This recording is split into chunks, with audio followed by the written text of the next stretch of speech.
Aujourd'hui, nous allons créer avec du rose et du vert. C'est le cercle chromatique qui l'a défini.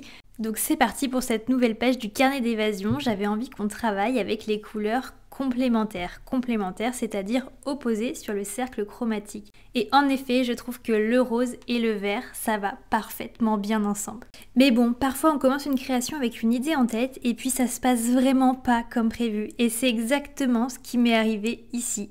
J'ai voulu me lancer, mais je sais pas, trop vite, ou j'ai senti très vite que ça n'allait pas. J'étais certainement pas dans un bon mood ce jour-là, je bloquais, j'arrivais pas à avancer, et surtout, je n'ai pas du tout aimé le résultat final.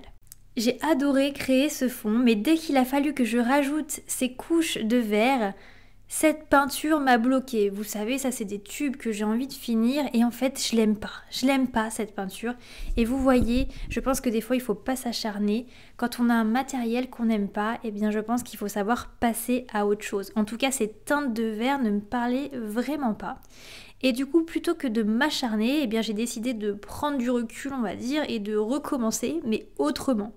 J'ai donc choisi d'aller explorer plutôt une technique qui, moi, me rassure, que j'apprécie beaucoup et que je vous ai déjà présentée, le neurographic art. Donc ça, c'est une technique qui est super connue en art-thérapie et c'est un processus plus instinctif, plus fluide, qui me permet de retrouver plus de plaisir dans la création sans me mettre la pression. Et je peux vous dire que ça a marché parce qu'en me reconnectant à ce que je savais faire, eh bien j'ai retrouvé confiance et surtout j'ai pris du plaisir. Donc comme quoi, ne pas aimer une création, ce n'est pas une fin en soi, c'est parfois juste une étape pour mieux rebondir.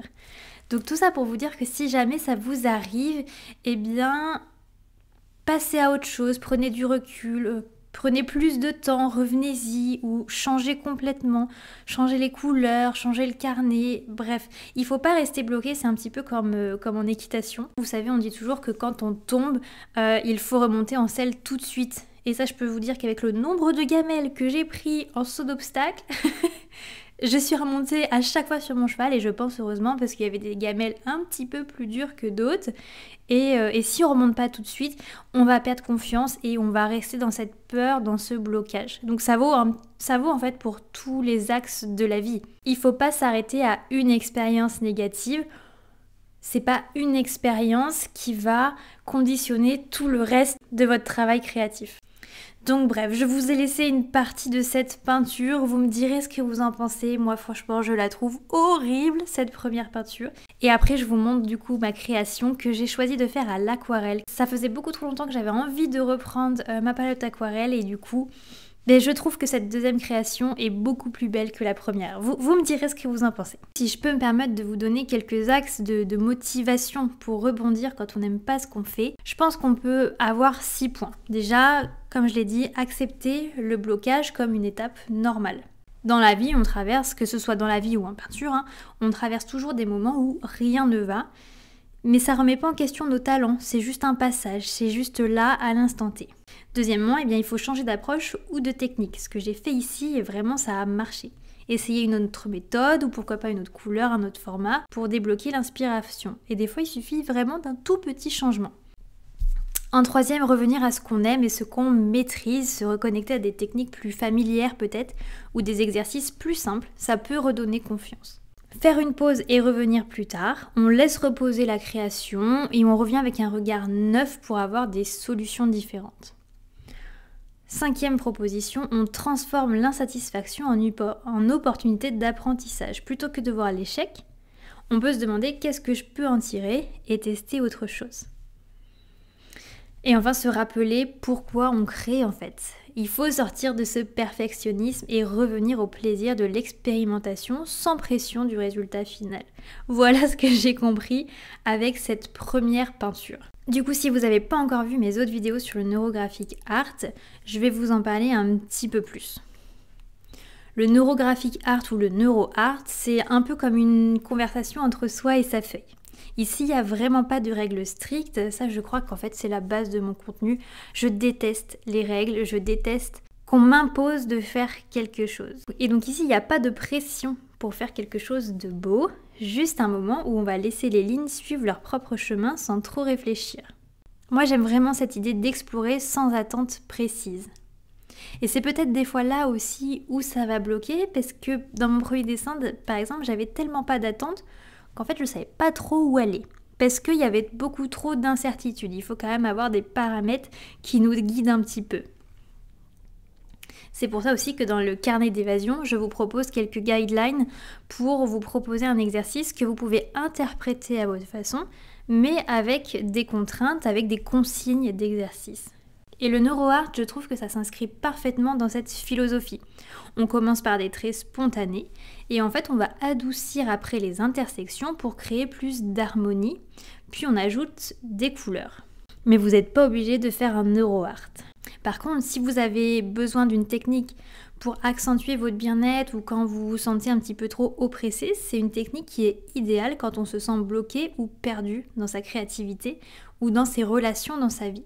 Parce qu'au lieu de chercher à réussir le dessin, on se laisse porter par le processus. Et souvent en cours de route, on retrouve du plaisir, de l'élan et même des idées qu'on n'aurait pas eu forcément auparavant. C'est un petit peu, vous voyez, comme un voyage créatif sans itinéraire fixe. On ne sait pas exactement où on va, mais on sait que ce sera apaisant et enrichissant. Donc en vrai, si toi aussi tu te sens coincé dans ta créativité, essaie cette méthode, tu vas adorer. Donc le principe en grande ligne, c'est déjà tracer des lignes neurographiques. Donc on commence par dessiner des lignes, des courbes spontanées et aléatoires sans réfléchir. Ça doit être fluide, mais ça doit s'entrecroiser. Et ensuite, là où réside vraiment la technique, c'est on adoucit les intersections. Chaque fois qu'on va avoir des lignes qui se croisent, on adoucit les angles en arrondissant les points de rencontre. Cela symbolise l'harmonisation des pensées et des émotions et ça réduit le stress mental. Et je trouve que ça porte vraiment bien son nom, du coup, le neurographic art, car je trouve que ça représente bien la connexion neuronale dans le cerveau. Ensuite, on peut renforcer certaines formes. Au fur et à mesure, on peut accentuer certaines lignes ou créer des formes plus visibles, donc des cercles, des spirales, etc. Ça, c'est à vous de vous faire plaisir. Et ces formes peuvent symboliser des intentions, des ressources ou des solutions, etc. que vous allez apporter pour vous.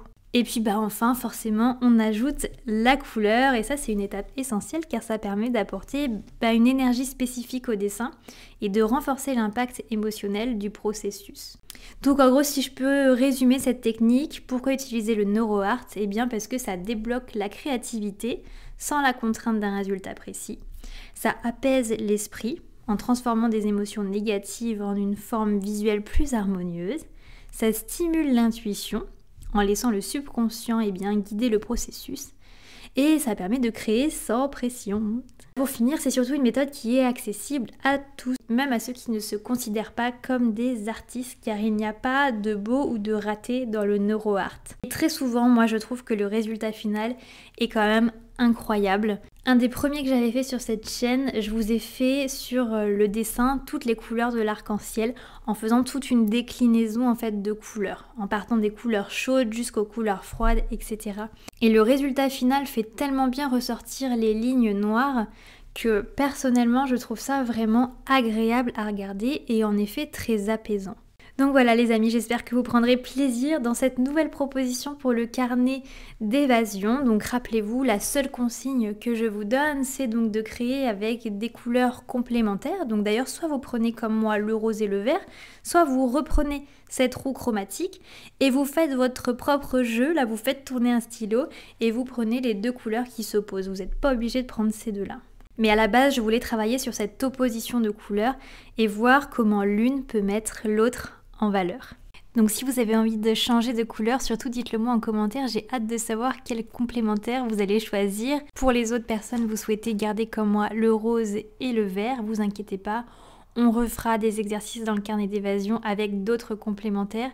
J'ai toute une liste d'exercices sous la main, j'ai préparé pas mal de petites choses, donc j'ai hâte de vous présenter tous les autres exercices. Et puis maintenant il est l'heure de refermer cette vidéo. Je voulais aussi vous remercier de commenter de plus en plus, de mettre des likes de plus en plus, c'est très important pour moi déjà parce que ça montre vraiment votre soutien. J'adore lire vos messages et j'adore y répondre. Généralement je vous dis que ça me touche et c'est vraiment vrai car pour vous peut-être que vous avez l'impression de me connaître mais moi je suis derrière mon écran, je ne vous vois pas et ça me fait vraiment plaisir d'avoir vos retours et d'avoir vos ressentis. Voilà les amis, à très bientôt.